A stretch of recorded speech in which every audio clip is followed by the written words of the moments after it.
Hi, Armand here to discuss with you the Cardinal Cross recap.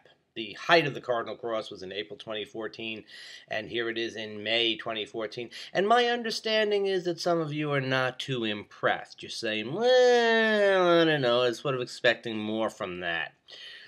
I don't know how I feel about that. Some astrologers are actually saying, well, maybe the July 4th, 1776 is not the right chart for the United States because that Cardinal Cross was supposed to hit the U.S.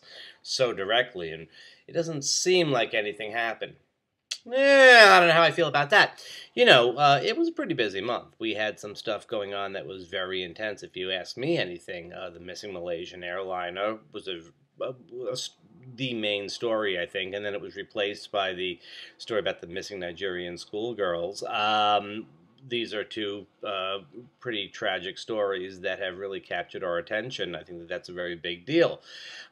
We start to recognize some of the problems that we face and why we face them and how little we seem to be able to do about them. On a similar note, we had the climate change reports that came out. The one from NASA, which actually predicted the end of civilization within decades, which was fairly amazing for NASA to actually put out a report that talked about the end of civilization.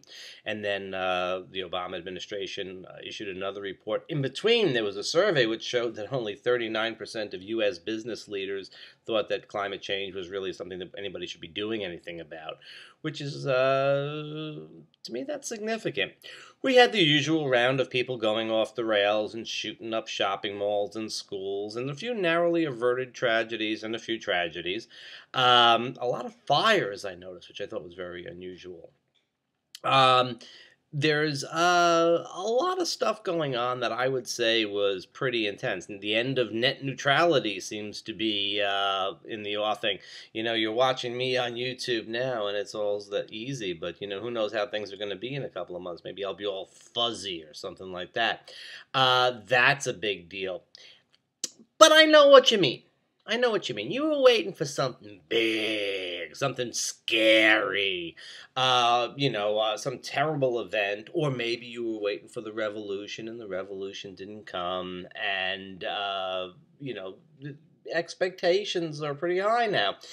A lot of stuff happened. A lot of it you look at and go, that's terrible, or, oh, that's wonderful. But, you're still sitting there on the computer and, sipping your Starbucks latte and thinking, well, things are the way they are, and you're not too impressed. Well, I want to talk about that a little bit. I want to kind of see if we can reorient a little bit about that.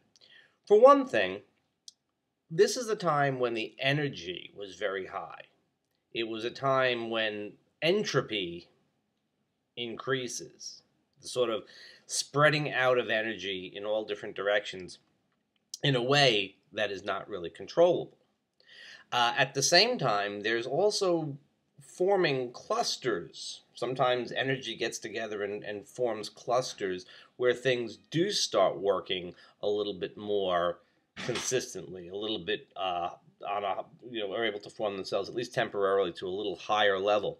And I think we see a lot of that, and I think that that's what's happening now. Was it going to peak in April? I do think it is a peak. It's a relative peak anyway. We have a few more of the Cardinal Cross Uranus-Pluto things going on.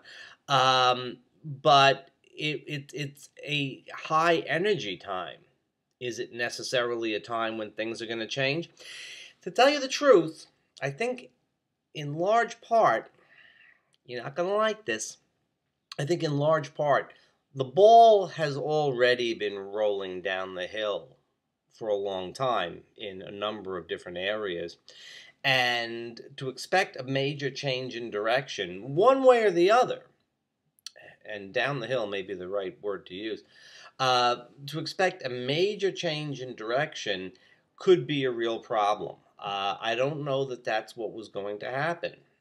We have things moving at a faster speed and intensifying for certain. But is it a matter of things changing? I think we may have sort of cast the die in a particular direction, and I don't know that change is really something that is very reasonable. We've also seen a lot of stuff going on with our personal lives. We're ready to discount that, aren't we? Um, the relationship stuff that's been going on, especially with Mars and Libra, and lately with Venus opposite in Aries. That's a big deal. When it comes to career and it comes to economic stuff, I think that things have been getting very intense for people. But again, we look at that somehow or another as though that's apart from everything else. But really, when we think about the interaction between our individual lives and what goes on in society, what goes on globally, and we merge that along with the information we get from the Cardinal Cross, basically the sort of ramping up of energies, we can really see that there's, you know, the tension that you feel in your own life is just your own experience of what's going on a societal level. In the same way, what goes on a societal level, we even see it, we pay attention to it because it resonates with what's going on internally. These two things aren't as different as you think. You think you've got your life and you watch what happens, on Facebook or the news or whatever. But really, from a larger perspective, what interests us, what grabs us in a societal level is a reflection of where we are individually. And that's something that might be kind of scary when you really think about it. But I think that's part of the Cardinal Cross energy. Another thing in the Cardinal Cross energy, and I've said this before, is that despite all of the tension that goes on between Uranus and Pluto, and with Mars in there as well, with Jupiter in Cancer and Saturn in Scorpio, making essentially, we'll talk about the astrology, but making essentially harmonious aspects with Pluto and Capricorn, there is a movement towards the conservative. There's a movement in favor of power brokers. There's a movement in favor of those who are already in power, who already have the control and already have the wealth. There's rebellion against them, it's true, but it does tip in favor of the way things are, the people that have the power. There will be no revolution. Kind of thought so. I didn't want to jinx it, but I kind of thought so.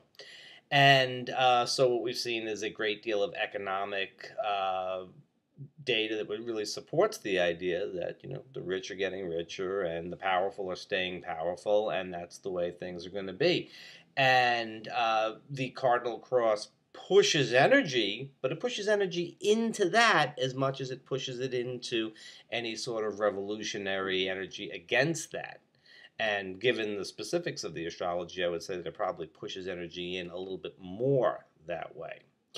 So, we went through a lot, and we recognize it, and I think you should recognize it. And so far, it's true, you are still watching YouTube on your computer, and maybe you do have a Starbucks cup of coffee next to you.